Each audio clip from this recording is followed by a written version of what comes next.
พระภิกษุหรือพระเรานั้นคือผู้เห็นภัยในวัฏสงสาร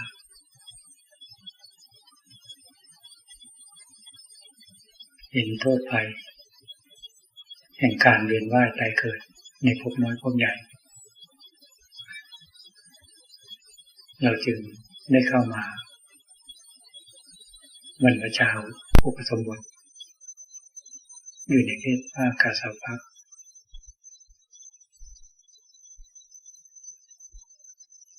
ซึ่งองค์สมเด็จพระสัมมาสัมพุทธเจ้า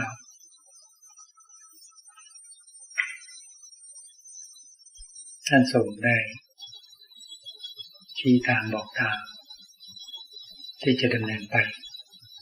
เพื่อทำให้แจ้งซึ่งพระนิพพานเพราะฉะนั้นพวกเราอย่าประมาทในการที่ได้เข้ามาอยู่ในเพศสมณะ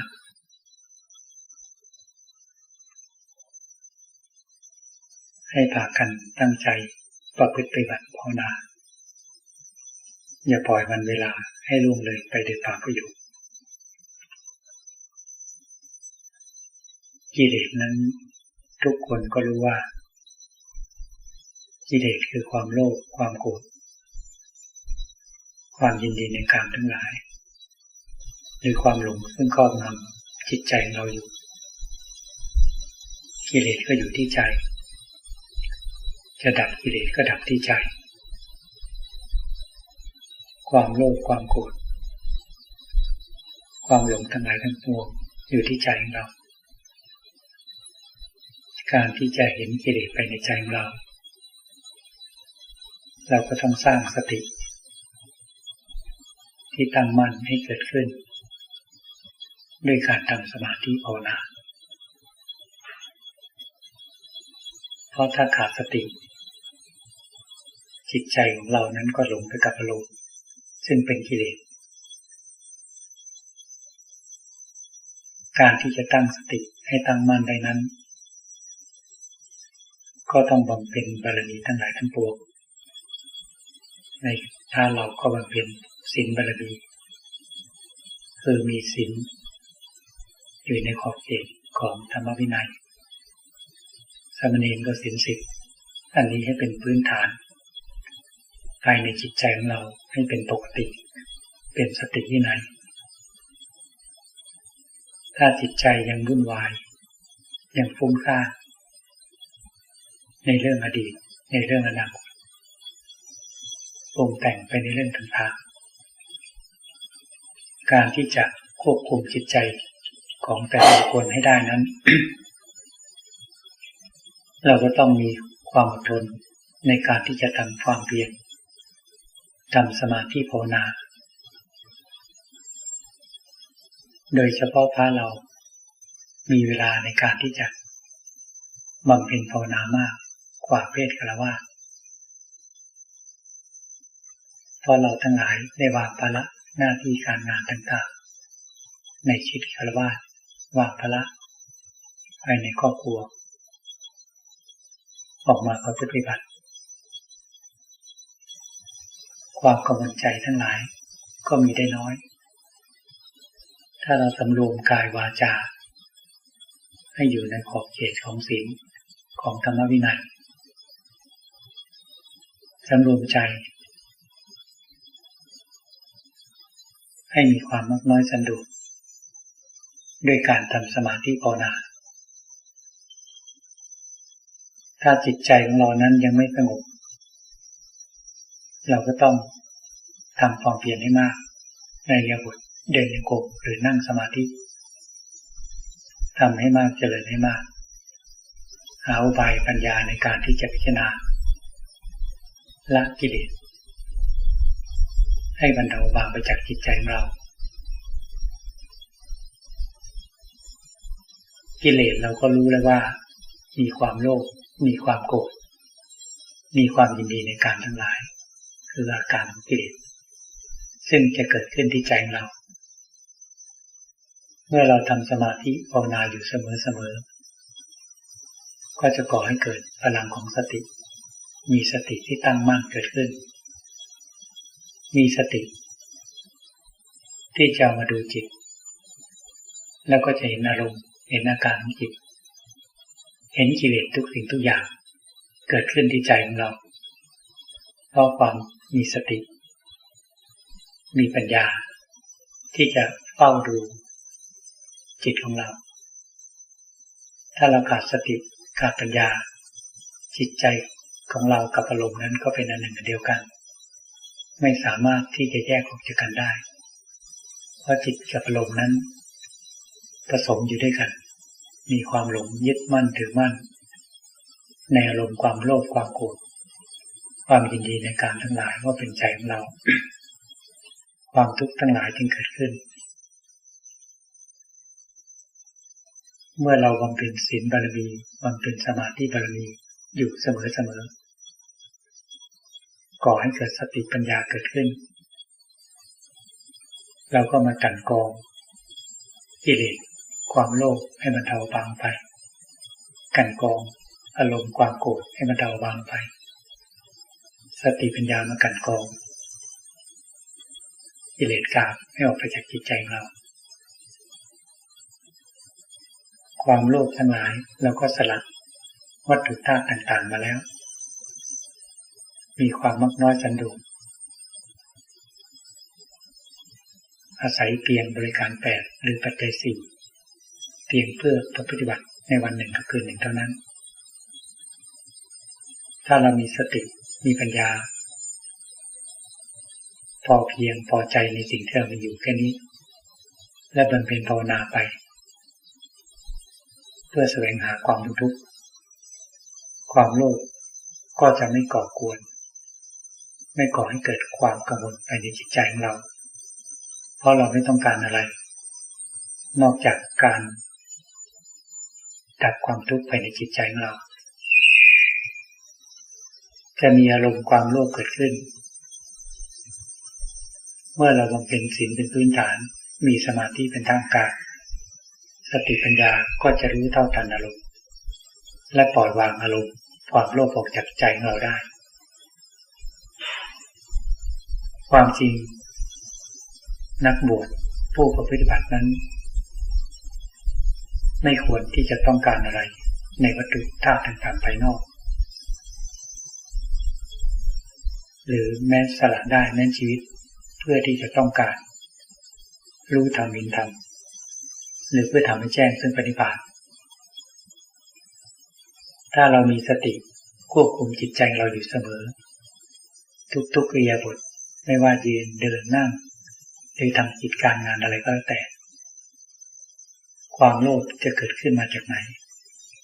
เอาสติปัญญามากั่นกรองอารมณ์ไปในจิตใจเราทุกๆขณะจิตมีอารมณ์ความโลภก็พิจารณาละออกไปปล่อยวางให้จิตเป็นกลางมีสติอยู่ในปัจจุบันแม้มีอารมณ์ความโกรธความไม่พอใจเกิดขึ้นซึ่งเราทุกคนก็ตั้งใจอยู่แล้วว่าเรามาบวชมาปฏิบัติเพื่อที่จะละกิเลส ให้สิ้นไปจากจิตใจเราไม่ใช่หรือเพียงแต่เรามีสติเฝ้าดูใจของเราถ้ากระทบอารมณ์คือตาเห็นรูปหูได้ยินเสียงเกิดความพอใจเกิดความไม่พอใจเกิดขึ้นเพียงแต่เรามีสติเฝ้าดูใจของเราเมื่ออารมณ์ความโกรธความไม่พอใจเกิดขึ้นเราก็หาอุบายปัญญาพิจารณาละออกไปถ้ากำลังของสติปัญญาไม่เพียงพอก็กำหนดทำสมาธิ มีสติอยู่ในปัจจุบันตัดอารมณ์นั้นออกไปเมื่อมีเวลาว่างเราก็เจริญเมตตาภายในจิตใจเราอยู่เสมอเจริญเมตตาต่อเพื่อนมนุษย์และสรรพสัตว์ทั้งหลายเป็นการแก้อารมณ์ความโกรธให้จิตใจมีความสงบเยือกอยู่เสมอเมื่อตาเห็นรูปหูได้ยินเสียงกระทบอารมณ์เกิดความรู้สึกขึ้นที่ใจเราจะมีสติมีปัญญารู้เท่าทันมีอุบายปัญญาในการที่จะพิจารณา ละอารมณ์ออกจากใจเราได้ง่ายความยินดีในการทั้งหลายก็เหมือนกันมีความพอใจมีความไม่พอใจในรูปเสียงกลิ่นรสสัมผัสเราก็ต้องมีสติมีปัญญาที่จะพิจารณาเห็นความไม่เที่ยงความไม่ใช่ตัวตนของอารมณ์ทั้งหลายทั้งปวงทำจิตของเรานั้นให้เป็นกลางให้เป็นอุเบกขาอยู่เสมอ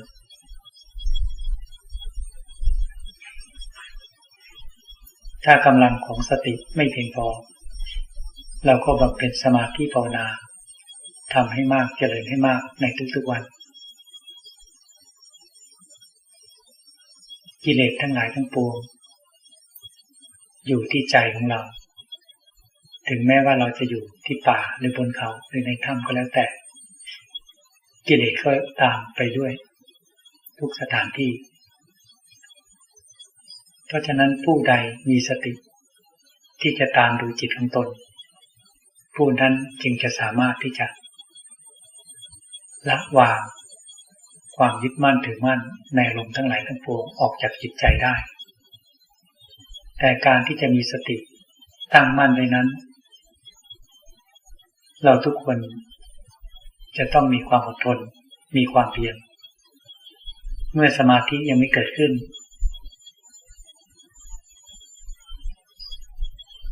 ก็หาทางที่จะ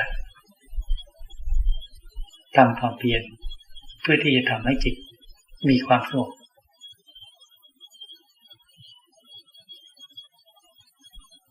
ด้วยการทำสมาธิภาวนาอยู่เสมอมีความเพียรไม่ท้อถอย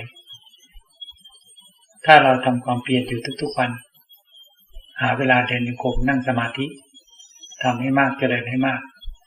สติสมาธิก็ต่อเนื่องบางครั้งจิตสงบบางครั้งไม่สงบ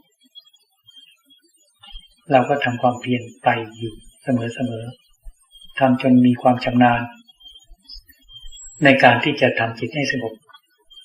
มีสติมีอุบายปัญญาในการที่จะกำหนดให้จิตเป็นสมาธิภาวนาจากการที่ทำจิตให้สงบไม่ได้เมื่อเราทำความเพียรอยู่เสมอความสงบก็จะค่อยๆเกิดขึ้นทีละเล็กทีน้อยบางครั้งนั่งสมาธิสงบบางครั้งไม่สงบบางครั้งเดินโยกมจิตสงบบางครั้งไม่สงบทำไปเรื่อยๆเมื่อออกจากอิริยาบถนั่งสมาธิหรือเดินโยกมก็พยายามที่จะตั้งสติกำกับตามดูจิตของตนไปทุกๆอิริยาบถทำเช่นนี้ทุกๆวันเราก็จะมีสติที่ตั้งมั่นเกิดขึ้นทีละเล็กทีน้อยต่อไปนั่งสมาธิก็จะค่อยๆสงบมากขึ้นเดินจงกรมก็จะค่อยๆสงบมากขึ้นเมื่อนั่งสมาธิมีความสงบออกจากอิริยาบถนั่งสมาธิเราก็จะมีสติตามรักษาจิตของตนได้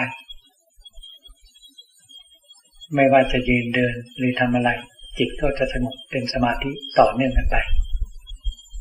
เมื่อเข้าที่เดินโยกมจิตก็จะสงบเมื่อออกจากอิริยาบถเดินโยกมไม่ว่าจะทำอะไรจิตก็สงบเป็นหนึ่งเป็นเอกตาลมเอกตาจิตมีสติอยู่ในปัจจุบันถ้าเราสามารถที่จะทรงจิตให้มีความสงบในทุกอิริยาบถได้แล้วไม่ว่ายืนเดินนั่งหรือทำอะไรก็แล้วแต่จิตเป็นหนึ่งทรงความสงบได้ถ้าจิตมีความสงบในระดับนี้เพียงแต่เรามีสติมากำหนดดูจิตของเราไม่ว่าเราจะทำอะไรก็แล้วแต่เราจะเห็นอารมณ์ซึ่งเกิดขึ้นภายในใจเราเมื่อตาเห็นรูปหูได้ยินเสียงจมูกดมกลิ่นลิ้นสัมผัสรสกายสัมผัสเย็นร้อนอ่อนแข็งในเบื้องต้นกิเลสอย่างหยาบจะเกิดขึ้นมาก่อนคือความโลภความโกรธจิตจะเห็นได้ชัดและมีสติปัญญาที่จะพิจารณาเห็นความไม่เที่ยงของอารมณ์และปล่อยวางไปได้ง่ายสติ ก็จะตั้งมั่นอยู่ในปัจจุบันว่างจากอารมณ์ไม่ว่าจะมีอารมณ์อะไรเกิดขึ้นเราก็พิจารณาละออกไปทุกๆขณะจิตมีอารมณ์ความโลภเกิดขึ้นก็พิจารณาละออกไปในปัจจุบันจิตมีอารมณ์ความโกรธความไม่พอใจเกิดขึ้นก็มีสติมีปัญญาพิจารณาละออกไปในปัจจุบันมีความยินดีในการทั้งหลายเกิดขึ้นก็มีสติปัญญาพิจารณาละความยินดีในการทั้งหลายออกไปในปัจจุบันจิตก็ว่างจากอารมณ์ก็กำหนดทำสมาธิให้มีสติตั้งมั่นให้ต่อเนื่องการที่จะมีสติดูจิตและก็ชำระกิเลสทุกๆขณะจิตนั้นครูบาอาจารย์ก็เปรียบไว้ว่าเหมือนกับเราเดินไปตามท้องถนนซึ่งเป็นทางลาดยางนี้เราก้าวเดินไปเราเห็นแก้วเราก็หยิบโยนทิ้งข้างทางก็เดินผ่านไปได้เจอตะปูเราก็หยิบโยนทิ้งข้างทางเจอหนามขวางเราก็โยนทิ้งข้างทางก็ก้าวเดินต่อไปจนถึงจุดหมายปลายทางได้การดำเนินทางจิตก็เหมือนกันสติที่ตามดูจิตทุกๆขณะจิตอารมณ์ซึ่งเกิดขึ้นที่ใจมีความเกิดขึ้นมาแล้วเราก็พิจารณาหาอุบายละอารมณ์ออกจากใจทุกๆขณะจิตทุกๆอารมณ์เมื่อจิตว่างจากลมก็พักจิตในความสงบทำสมาธิภาวนาสลับกันไปเมื่อไม่มีอารมณ์เกิดขึ้นมีสติทำสมาธิภาวนาทุกๆอิริยาบถเมื่อจิตมีกำลังซึ่งเข้มแข็งซึ่งตั้งมั่นด้วยสติด้วยสมาธิด้วยปัญญาก็ยกร่างกายของเราขึ้นมาพิจารณาอาการ32หรือจะพิจารณาอสุภกรรมฐานหรือพิจารณาธาตุกรรมฐานพิจารณาอย่างใดอย่างหนึ่งก็ได้แล้วแต่จริตนิสัยพิจารณาเห็นความไม่เที่ยงความไม่ใช่ตัวตนให้จิตเข้าไปเห็นความจริงถ้าจิตเห็นว่าร่างกายนี้ไม่เที่ยงร่างกายนี้ไม่ใช่ตัวตนจิตจะปล่อยวางความยึดมั่นถือมั่นในกายตนแม้ในเบื้องต้นนั้นอาจจะปล่อยวางเพียงชั่วคราวก็ตามก็จะก่อให้เกิดกำลังของสติสมาธิและปัญญาในการก้าวเดินต่อไปมีสติปัญญาที่จะรักษาใจทุกอิริยาบถอารมณ์กิเลสอย่างหยาบคือความโลภในวัตถุธาตุทั้งหลายเราก็ไม่ต้องการอาศัยเพียงบริขาร8ปัจจัย4เพียงเพื่อประพฤติบัติภาวนาวันหนึ่งเป็นหนึ่งเท่านั้นและก็ไม่ประมาทในการที่จะพิจารณาปัจจัยทั้ง4เป็นเพียงธาตุตามธรรมชาติและคนผู้อาศัยปัจจัยทั้ง4ก็เป็นเพียงธาตุตามธรรมชาติซึ่งประกอบไปด้วยธาตุดินธาตุน้ำธาตุลมธาตุไฟทั้งร่างกายเราหรือจีวรบิณฑบาตเสนาสนะยารักษาโรคก็เป็นเช่นเดียวกันสำรวมจิตให้เป็นอุเบกขาอยู่เสมอมีสติปัญญาที่จะพิจารณาละอารมณ์ความโกรธความไม่พอใจออกไปจากจิตใจเราทุกๆขณะจิตโดยปกติแล้วอยู่ที่วัดอยู่ที่สำนักไม่ได้กระทบอารมณ์อะไรภายนอกมากมายนักทุกๆวันจึงต้องเจริญเมตตาอยู่เสมอภายในจิตใจเราฝึกซ้อมไว้เมื่อกระทบอารมณ์ตาเห็นรูปหูได้ยินเสียงเกิดความไม่พอใจเกิดขึ้นสติปัญญาก็จะพิจารณาได้ทันละวางอารมณ์ได้ง่ายจิตว่างจากลมก็พิจารณากายในกายนี้พิจารณาซ้ำๆซากๆถ้าจิตยังไม่เห็นชัดเราก็กลับมาทำสมาธิภาวนาทำความสงบให้เกิดขึ้น เมื่อความสงบเกิดขึ้นมีสติปัญญาเกิดขึ้นก็ยกร่างกายขึ้นมาพิจารณาถ้าสติปัญญาพิจารณาร่างกายอยู่ในเรื่องเดียวพิจารณาแยกแยะผมขนเล็บฟันหนังให้เห็นเป็นปฏิกูลหรือพิจารณาสุภาพกรรมฐานหรือพิจารณาธาตุกรรมฐานให้เห็นความไม่เที่ยงความไม่ใช่ตัวตนถ้าสติปัญญาพิจารณากายในกายนี้จนจิตเห็นชัดจิตจะปล่อยวางความยึดมั่นถือมั่นในกายตนออกไปทีเล็กทีน้อยความสงบความเยือกเย็นใจก็เกิดขึ้นสติปัญญาก็จะรู้จักหนทางในการประพฤติบัติเพราะจะมีความรู้สึกเกิดขึ้นภายในใจว่าการพิจารณาร่างกายนั้นทำให้อารมณ์ความโลภความโกรธความหลงมันเบาบางไปแม้ชั่วคราวก็ยังดีในเบื้องต้นแต่ถ้าเราเจริญศีลสมาธิปัญญาพิจารณากายในกายอยู่เสมอจนจิตเห็นชัดประจักษ์ขึ้นที่ใจก็จะวางความยึดมั่นถือมั่นในกายตนได้อาจจะวางความยึดมั่นถือมั่นในกายตนได้ส่วนหนึ่งใน3 ส่วนเมื่อความยึดมั่นถือมั่นในกายตนน้อยลงอารมณ์ความโลภก็บรรเทาบางไปอารมณ์ความมาคาดพยาบาทก็ไม่เกิดขึ้นแม้มีความพอใจก็บรรเทามีความไม่พอใจก็น้อยลงไม่รุนแรงอะไรควบคุมได้ด้วยศีลด้วยสมาธิด้วยปัญญาความยินดีในการทั้งหลายก็บรรเทาบางไปเมื่อเราเจริญศีลสมาธิปัญญาทำความเพียรไม่ท้อถอยในทุกๆอิริยาบถทำสมาธิภาวนาอยู่เสมอกำลังของสติปัญญาก็จะเกิดขึ้นอารมณ์กิเลสหยาบซึ่งยังมีอยู่ภายในใจอะไรเกิดขึ้นเราก็พิจารณาละอารมณ์ออกไปละกิเลสออกไปเห็นความไม่เที่ยงของอารมณ์เกิดขึ้นแล้วก็ดับไป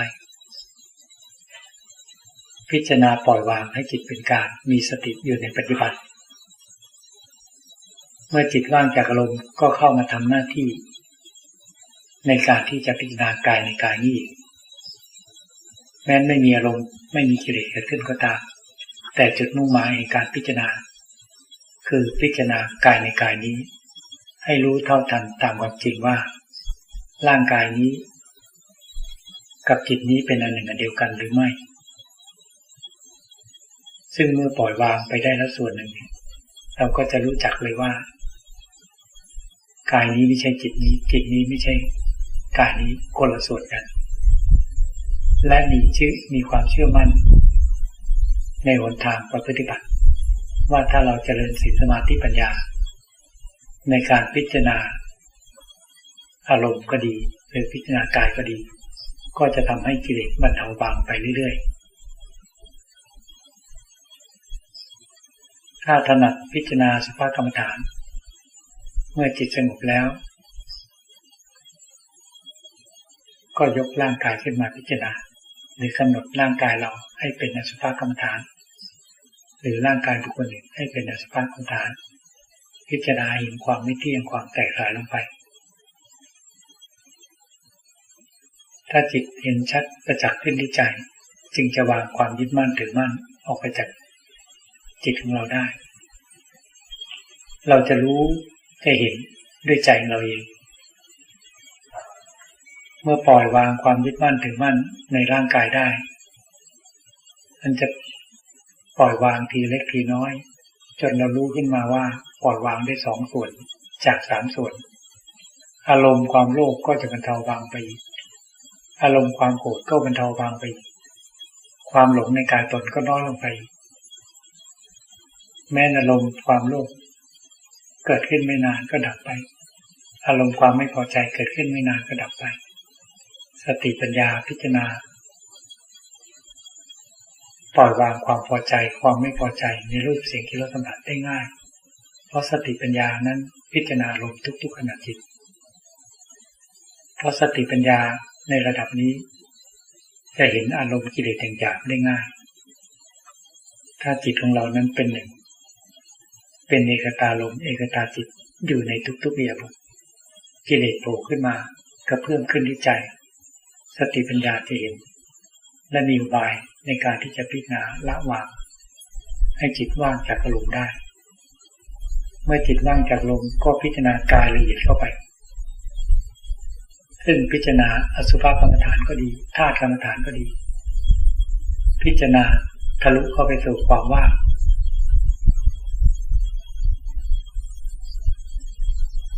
พิจารณากายในกายนี้ให้เห็นความไม่เที่ยงความไม่ใช่ตัวตนพิจารณาซ้ำๆซากๆจนให้มีสติปัญญารู้รอบในเรื่องของร่างกายของเราร่างกายของคนอื่นจะเป็นร่างกายที่เป็นอดีตก็ดีจะเป็นร่างกายที่แปรเปลี่ยนไปในอนาคตก็ดีหรือกายในปัจจุบันก็ดีสติปัญญานี้ต้องรอบรู้ในร่างกายนี้ว่าประกอบไปด้วยธาตุดินธาตุน้ำธาตุลมธาตุไฟมีความเกิดขึ้นมาแล้วก็มีความแตกสลายเป็นที่สุดร่างกายไม่ใช่จิตนี้จิตนี้ไม่ใช่ร่างกายนี้ถ้าเห็นด้วยจิตจริงๆจิตจะปล่อยวางความยึดมั่นถือมั่นในกายตนได้โดยเด็ดขาดละความยึดมั่นถือมั่นในกายตนได้โดยเด็ดขาดเมื่อเห็นชัดประจักษ์ขึ้นที่ใจ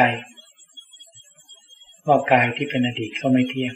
กายในปัจจุบันก็ไม่เที่ยงกายที่จะแปรเปลี่ยนไปก็ไม่เที่ยงไม่สงสัยในธาตุทั้งสี่จิตก็ปล่อยวางความยึดมั่นถือมั่นในกายตนได้โดยเด็ดขาดก็จะหมดหน้าที่แห่งการพิจารณากายในกายเพราะเมื่อรอบรู้ทั่วถึงในเรื่องของร่างกายแล้วจิตก็จะหยุดการพิจารณาก็จะเป็นเหตุเป็นปัจจัยที่ทำให้ความโลภดับโดยสิ้นเชิงเพราะเมื่อจิตไม่ยึดมั่นถือมั่นในก้อนธาตุอันนี้ว่าเป็นตัวตนก็ไม่ยึดมั่นถือมั่นในก้อนธาตุร่างกายบุคคลหนึ่งไม่ยึดมั่นถือมั่นในวัตถุธาตุทั้งหลายว่าเป็นของเราเพราะไม่มีตัวตนความโลภจึงดับสนิทลงแม้ความโกรธ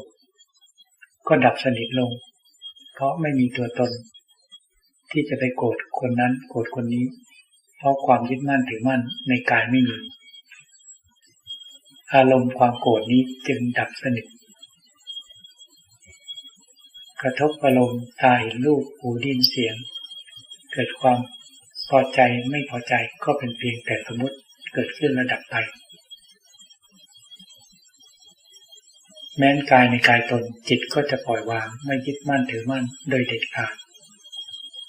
เพราะฉะนั้นจิตจะว่างจากความยึดมั่นถือมั่นในสิ่งทั้งหลายทั้งปวงในโลกนี้จิตจะมีแต่ความสงบเยือกเย็นเป็นธรรมชาติที่สะอาดมีความสงบเยือกเย็นตลอดทั้งวันทั้งคืนไม่มีอารมณ์ความโลภมากวนใจไม่มีอารมณ์ความโกรธมากวนใจไม่มีอารมณ์ความยินดีในการทั้งหลายมารบกวนจิตใจให้เกิดความเล่าร้อนเพราะศีลสมาธิปัญญารวมตัวเป็นหนึ่งเดียวและละกิเลสตั้งแต่อย่างหยาบอย่างกลางอย่างละเอียดของกายให้สิ้นไปจากใจได้แต่ยังมีสภาวะของความหลงอันละเอียดอยู่ภายในจิตซึ่งแม้จิตละวางความยึดมั่นถือมั่นในกายตนละวางความยึดมั่นถือมั่นในทุกขเวทนาทางกายแต่ยังมีทุกขเวทนาทางจิตซึ่งละเอียดมีความยึดมั่นถือมั่นในอาการทั้งหลายซึ่งเป็นอารมณ์ซึ่งเป็นกุศลว่าเป็นจิตมีความยึดมั่นถือมั่นในเวทนาความสุขส่วนละเอียดว่าเป็นจิตมีความยึดมั่นถือมั่นในความจำได้ไม่รู้ว่าเป็นจิตมีความยึดมั่นถือมั่นในความนึกคิดปรุงแต่ง ว่าเป็นจิตของเรามีความหลงยึดมั่นถือมั่นในวิญญาณการรับรู้ว่าเป็นจิตของเราหรือเป็นใจของเราจิตกับอาการทั้งหลายเหล่านี้ผสมกันอยู่ด้วยกันเป็นอันหนึ่งเดียวกันแทบจะแยกจากกันไม่ออกเพราะกำลังของศีลสมาธิปัญญาในเบื้องต้นไม่มีกำลังเพียงพอที่จะละกิเลสส่วนละเอียดละได้ส่วนหยาบคือละความยึดมั่นถือมั่นในกายอย่างหยาบอย่างกลางอย่างละเอียดก็ต้องเจริญมรรคคือศีลสมาธิปัญญาต่อไปศีลซึ่งเป็นพื้นฐานจิตมีความเป็นปกติอยู่โดยธรรมชาติสมาธินั้นก็ทรงตัวอยู่แต่สติปัญญาแยบคายนั้นบางครั้งกำลังไม่พอสติปัญญานี้ก็จะไม่เห็นกิเลสส่วนละเอียดมีความหลงยึดมั่นถือมั่นในอาการของจิตเหล่านั้นว่าเป็นตัวจิตเป็นอันหนึ่งอันเดียวกันแยกจากกันไม่ออกจนกระทั่งมรรคคือศีลสมาธิปัญญาทรงตัวและพัฒนาขึ้นเจริญก้าวหน้าขึ้นด้วยสติปัญญาอันแยบคายจึงจะค่อยๆเห็นว่าเวทนาของจิตเป็นอาการอันหนึ่งความจำได้ไม่รู้เป็นอาการอันหนึ่งเกิดขึ้นแล้วก็ดับไปความนึกคิดปรุงแต่งในเรื่องดีเรื่องต่างๆที่จิตปรุงแต่งขึ้นมาในเรื่องอดีตเรื่องอนาคตเรื่องอะไรก็แล้วแต่เป็นอาการของจิตเท่านั้นเกิดขึ้นแล้วดับไปการรับรู้ต่างๆภายในจิตซึ่งเคยหลงว่าเป็นตัวจิตก็เป็นเพียงสภาวะอันหนึ่งเกิดขึ้นแล้วก็ดับไปซึ่งแต่เดิมเมื่อไม่เห็นก็จะยึดมั่นว่าเป็นผู้รู้อันหนึ่งแต่ผู้รู้ตรงนี้ก็เป็นผู้รู้ซึ่งมีความหลงเป็นผู้รู้ซึ่งมีความสะอาดแต่ยังไม่บริสุทธิ์เพราะฉะนั้นทุกสิ่งทุกอย่างซึ่งเกิดขึ้นที่ใจจึงเป็นสภาวะแห่งความเกิดขึ้นและเป็นความดับไปเป็นธรรมดาเป็นเพียงสภาวะธรรมที่สมมุติมีความไม่เที่ยงมีความไม่ใช่ตัวตนถ้าจิตเห็นชัดประจักษ์ขึ้นที่ใจจึงจะปล่อยวางความยึดมั่นถือมั่นในสิ่งทั้งหลายทั้งปวงออกไปจากใจได้จึงจะทำให้ดวงใจบริสุทธิ์ขึ้นมาการกรองจากความสะอาดให้บริสุทธิ์ขึ้นมาด้วยศีลด้วยสมาธิด้วยปัญญาที่ปล่อยวางความยึดมั่นถือมั่นในสิ่งทั้งหลายทั้งปวงออกไปจากจิตใจไม่ยึดมั่นถือมั่นในรูปว่าเป็นตัวตนไม่ยึดมั่นถือมั่นในเวทนาว่าเป็นตัวตนไม่ยึดมั่นถือมั่นในสัญญาว่าเป็นตัวตนไม่ยึดมั่นถือมั่นในสังขารและวิญญาณว่าเป็นตัวตนมีสติมีปัญญาที่จะเห็นสภาวะธรรมของความไม่เที่ยงความไม่ใช่ตัวตนของรูปเสียงกลิ่นรสสัมผัสโดยรูปเวทนาสัญญาสังขารวิญญาณอยู่ภายในจิตเป็นปกติเป็นธรรมชาติมีความเกิดขึ้นแล้วดับไปเป็นธรรมดาอยู่เช่นนั้นเมื่อปล่อยวางความยึดมั่นถือมั่นในทุกสิ่งทุกอย่างได้จึงจะทำให้จิตบริสุทธิ์ขึ้นมาพระพุทธเจ้าหรือพระสาวกทั้งหลายท่านจึงสมมติว่าเป็นจิตที่บริสุทธิ์หรือเรียกว่าธรรมธาตุหรือเรียกว่านิพพานเป็นจุดมุ่งหมายแห่งการประพฤติบัติในเพศภาคกาสาวพักคือเพื่อทำให้แจ้งถึงนิพพานเพราะฉะนั้นการประพฤติบัติธรรมในคำสอนของสมเด็จพระสัมมาสัมพุทธเจ้าประพฤติบัติเพื่อที่จะดับความโลภดับความโกรธดับความทุกข์ทั้งหลายทั้งมวลซึ่งอยู่ภายในจิตใจของเราทุกคนไม่ควรที่จะประมาทควรที่จะหาอุบายให้เกิดศรัทธาในการที่จะกระทำความเพียรในทุกๆวันทำความเพียรบำเพ็ญภาวนาไม่ท้อถอยเมื่อเราเหนื่อยเราก็พักผ่อนเมื่อมีกำลังก็ต่อสู้กับกิเลส ด้วยกองทัพของศีลสมาธิปัญญาอันเป็นกองทัพธรรมที่จะต่อสู้กับความโลภความโกรธความหลงอันเป็นกองทัพของกิเลสศีลสมาธิปัญญานี้เป็นคู่ต่อกรกับกิเลสคือความโลภความโกรธความหลงเพราะฉะนั้นต้องหาอุบายให้เกิดศรัทธาในการที่จะกระทำความเปลี่ยนในทุกๆวันพึงระลึกถึงพระพุทธเจ้าเป็นแบบอย่างพึงระลึกถึงพระอรหันตสาวกทั้งหลายเป็นแบบอย่างปฏิปทาข้อวัดของครูบาอาจารย์ที่วางไว้สืบต่อกันมาในสมัยหลวงพ่อชาก็ดีเป็นข้อวัดอันเป็นไปเพื่อทำให้แจ้งถึงปฏิภาณเพราะฉะนั้นอยากทำอะไรออกนอกแถวออกนอกลู่นอกทางตามกิเลสตามใจของเราซึ่งเมื่อใจของเราเป็นกิเลสเราทำอะไรก็เป็นกิเลสการที่เราปฏิบัติตามข้อวัดปฏิบัติของพระพุทธเจ้าของครูบาอาจารย์ทั้งหลายอันนั้นคือเป็นหนทางดำเนินไปเพื่อความสะอาดเพื่อความบริสุทธิ์หรือเพื่อทำให้แจ้งถึงปฏิภาณแต่ถ้าเราทำอะไรตามกิเลสไปในใจของเราตามความนึกคิดปรุงแต่งของเราซึ่งออกจากหนทางข้อวัดปฏิบัติของครูบาอาจารย์อันนั้นก็ก่อให้เกิดความเสื่อมเสียหรือเสียหายในเพศสมณะของเราได้เพราะฉะนั้นถ้าเราปฏิบัติอยู่ในกรอบของศีลสมาธิปัญญาตามปฏิปทาของครูบาอาจารย์เราก็สามารถที่จะอยู่ได้ตลอดรอดฝั่งและเป็นเหตุเป็นปัจจัยที่ทำให้ภพชาติสั้นเข้าและเป็นนิสัยปัจจัยที่จะทำให้แจ้งซึ่งปณิพพานได้ในที่สุดเพราะฉะนั้นให้พยายามที่จะอย่าประมาทในทุกๆวันต้องทำความเพียรให้ถึงพร้อมเพราะความตายจะมาปรากฏขึ้นเมื่อไหร่ก็ไม่มีใครทราบในแต่ละวันแต่ละคืนให้ทำความเพียรให้เต็มที่อย่าปล่อยวันเวลาให้ล่วงเลยไปโดยเปล่าประโยชน์ถ้าเรามีความสำนึกภายในจิตใจกระตุ้นเตือนจิตใจเราอยู่เสมอ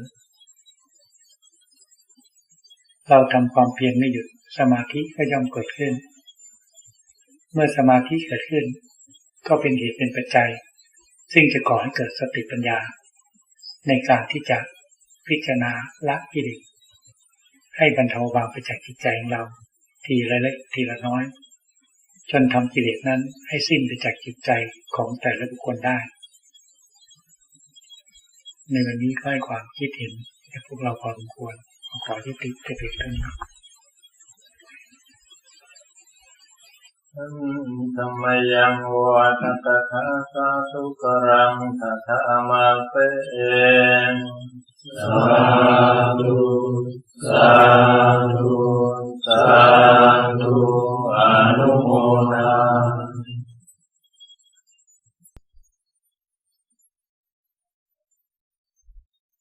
ถ้าเราใครมีปัญหาเรื่องการภาวนาบ้าง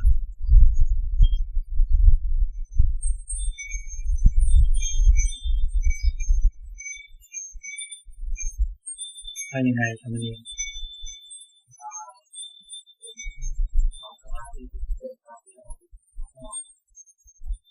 ทำสมาธิชอบง่วงทำสมาธิเป็นคนง่วงถ้าเราอยากจะทำความเพียรต่อก็ล้างหน้า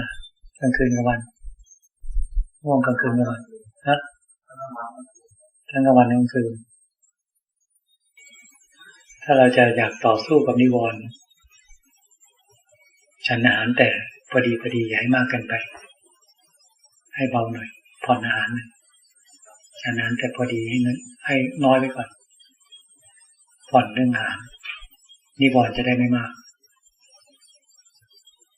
นี่พอฉันเสร็จแล้วก็ไปเดินจงกรมถ้าง่วงเราก็ต้องหาอุบายให้เกิดกำลังที่จะข้ามนิวรณ์นั้นให้ได้หรือถ้าเดินจงกรมง่วงหรือนั่งสมาธิง่วงนั่งสมาธิง่วงปกติก็เปลี่ยนยาบทไปเดินจงกรมถ้าง่วงอีกก็ไปล้างหน้า นะหาอุบายให้ข้ามนิวรณ์นี้ได้ต้องอดทนและต่อสู้ถ้าเป็นผู้ซึ่งความง่วงครอบงำได้ง่ายส่วนมากก็ดูว่าเราฉันมากไปไหมบางทีฉันมากไปหลังจากฉันพัฒนาบางทีมีนิวรณ์ความง่วงครอบงำนั่งสมาธิก็ง่วงเดินจงกรมก็ง่วงนี่เราต้องผ่อนอาหารให้น้อยลงก็ลองไปทำความเพียรใหม่แล้วก็หาทางที่จะข้ามนิวรณ์ความง่วงให้ได้ต้องหาความพอดีให้ได้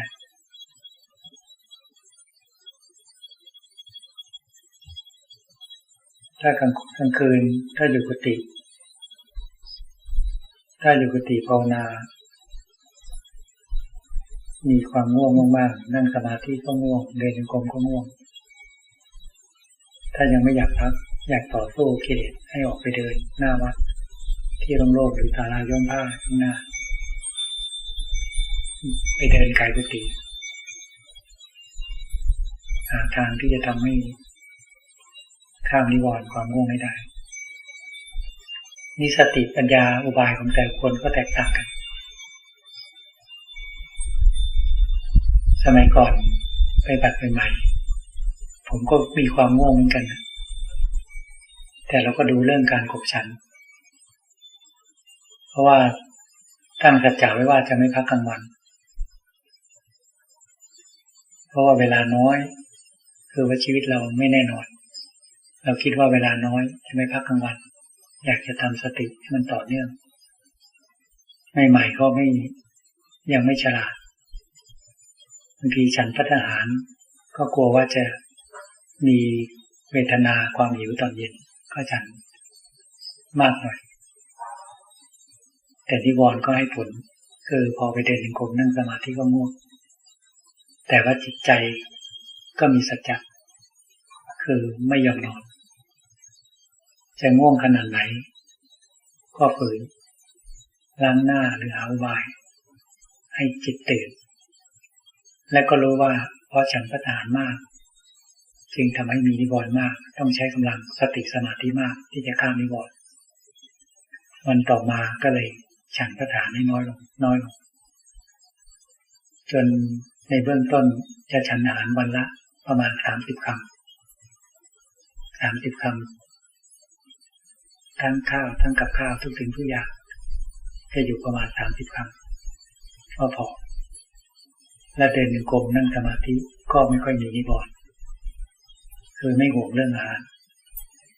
แต่ไม่ถึงกับอดอาหารไม่ถูกจริตกับอดอาหารสำหรับตัวเองแต่ถูกจริตสำหรับฉันพัฒหารแต่พอดีไม่ให้มากเกินไปไม่น้อยเกินไปแล้วก็นิวรณ์ก็น้อยลงทำสติทำสมาธิเมื่อจิตสงบก็ข้ามนิวรณ์ได้เพราะมีปิติมีความสุขในสมาธิแต่ละบุคคลต้องหาอุบายที่จะแก้ไขกิเลสภายในใจของตัวเราให้ได้บางทีอุบายของครูบาอาจารย์อาจจะไม่ถูกจริตกับเราก็ได้เราต้องหาอุบายแก้ไขขึ้นมาเองของแต่ละบุคคลเพราะฉะนั้นแบบนั่งสมาธิสมัยก่อนถ้านั่งสมาธิเนี่ยจะไม่เคยหลับในอิริยาบถนั่งสมาธิแค่เผลอสติโง่และไม่ให้เกิน3 ครั้งจะลุกเดินจงกรมเป็นข้อกำหนดของตัวเองห้ามหลับในอิริยาบถนั่งสมาธิถ้านั่งไปถ้าโง่ครั้งหนึ่งก็จะนับเพราะมีสติตามดูโง่ครั้ง2ก็จะนับ2โง่ครั้ง3คือว่าไม่ได้แล้วก็เปลี่ยนอิริยาบถไปเดินจงกรมทำอย่างนี้เดินจงกรมง่วงทีเคยง่วงมากๆก็ล้างหน้าไม่ต้องเช็ดหน้าให้น้ำเปียกๆหน้าคือไม่ยอมนอนถ้ากลางคืนวันพระสมัยก่อนที่วัดหนองมะโปงหรือสาขายังถือข้อวัดปฏิบัติในเรื่องเนสชิกเคร่งพอสมควรหมู่คณะก็จะพากันไม่จำวัดในวันพระแต่ก็ไม่ได้บังคับตามดูอะไรหรอกแต่เราต้องรู้จักตัวเราเองมีความลายตัวเอง และมีความตั้งใจเราก็จะไม่นอนกลางคืนเดินจงกรมนั่งสมาธิหรือยืนสมาธิอยู่ในสามอิริยาบถจะไม่อยู่ในอิริยาบถนอนฝึกหัดทำแบบนั้นหาความพอดีให้ได้ที่จะต่อสู้กับนิวรณ์นี่เราจึงหาความพอดีได้ว่าฉันพระทหารขนาดประมาณ30 คำพอดีแล้วก็นิวรณ์น้อยเดินจงกรมนั่งสมาธิก็สงบได้ง่ายก็ทำไปนี่เราต้องดูว่าฉันพระทหารมากไปไหมถ้าผ่อนพระทหารแล้วทำความเพียรยังง่วงอีกเราต้องแก้ไขต้องอดทนต้องต่อสู้ทำสติทำสมาธิให้ต่อเนื่องเมื่อสมาธิเกิดขึ้นแล้วเนี่ยนิวรณ์ก็จะหายไปลองไปทำดูนะถ้าคุยปกติคืนง่วงก็ไปเดินศาลาย่อมผ้าหรือหน้าวัดโล่งๆอากาศดีหรือกลางวันถ้าง่วงเดินจงกรมนั่งสมาธิที่กุฏิง่วงก็ไปเดินที่ไปเดินตามซอยที่ไกลๆที่บางหลังยังไม่มีพระอยู่